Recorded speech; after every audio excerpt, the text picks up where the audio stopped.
ગીર કાંઠાનો અમરેલી જિલ્લો વન્ય પ્રાણીઓના આતંકથી ત્રસ્ત છે। ગીર જંગલ ટૂંકું પડતા મોટી સંખ્યામાં સાવજો અને દીપડા જંગલ બહાર નીકળી ગયા છે।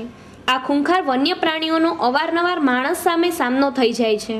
સિંહ દીપડા અવારનવાર માણસ પર હુમલાઓ પણ કરી બેસે છે, જે ક્યારેક જીવલેણ સાબિત થાય છે। પાછલા 1 વર્ષ દરમિયાન અમરેલી જિલ્લામાં સિંહ દ્વારા 2 યુવાનને મારી નખાયા છે, જ્યારે દીપડા દ્વારા 5 માણસોને મારી નાખવામાં આવ્યા છે।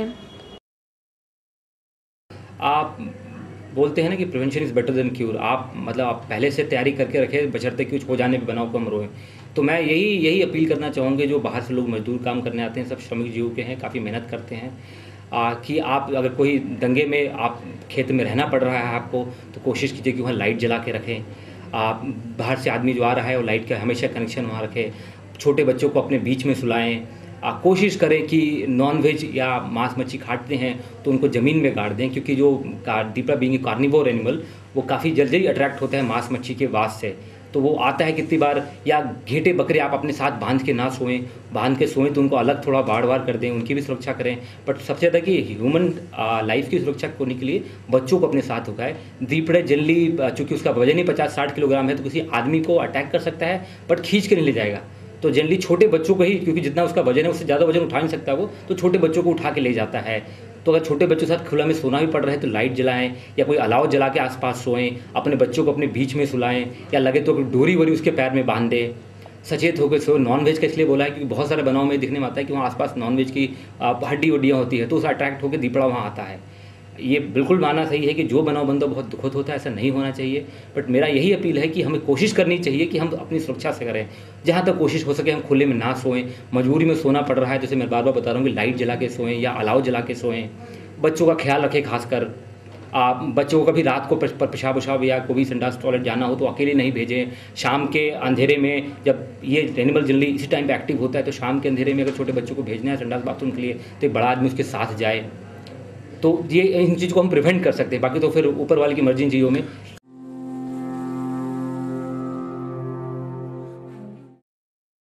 વાડી ખેતરોમાં કામ કરતા કે રસ્તે પસાર થતા લોકોનો વારંવાર આ પ્રાણીઓ સાથે સામનો થઈ જાય છે। ક્યારેક આ પ્રાણીઓ શિકારની શોધમાં ગામડાઓમાં પણ આવી ચડે છે। પાછલા 1 વર્ષ દરમિયાન અમરેલી જિલ્લામાં સાવજોએ 2 તથા દીપડાઓએ 5 એમ કુલ 7 માણસને મારી નાખી હાહાકાર મચાવી દીધો છે, જેમાં 3 ઘટના તો પાછલા પખવાડિયામાં જ બની છે। मानव भक्षी केस में हमारा ट्रैक पर बहुत क्लियर है। मानव भक्षी केस में जिस दीपड़े को हम पकड़ते हैं उसको हम हमेशा पकड़े रहते हैं।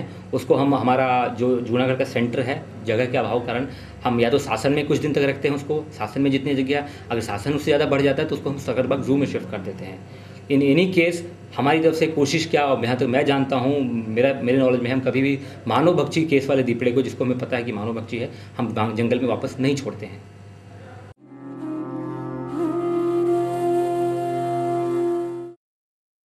1 વર્ષમાં દીપડાએ આ વિસ્તારમાં 5 માણસોને ફાડી ખાધા હતા।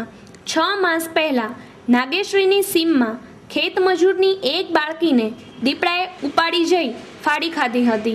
થોડા મહિના અગાઉ સરસિયા રેન્જમાં આવેલા ભરડ ગામની સીમમાં દિવસ દરમિયાન દીપડાએ બાળકને ફાડી ખાધા બાદ સંતોકબેન નામના વૃદ્ધાને દીપડાએ ફાડી ખાધા હતા।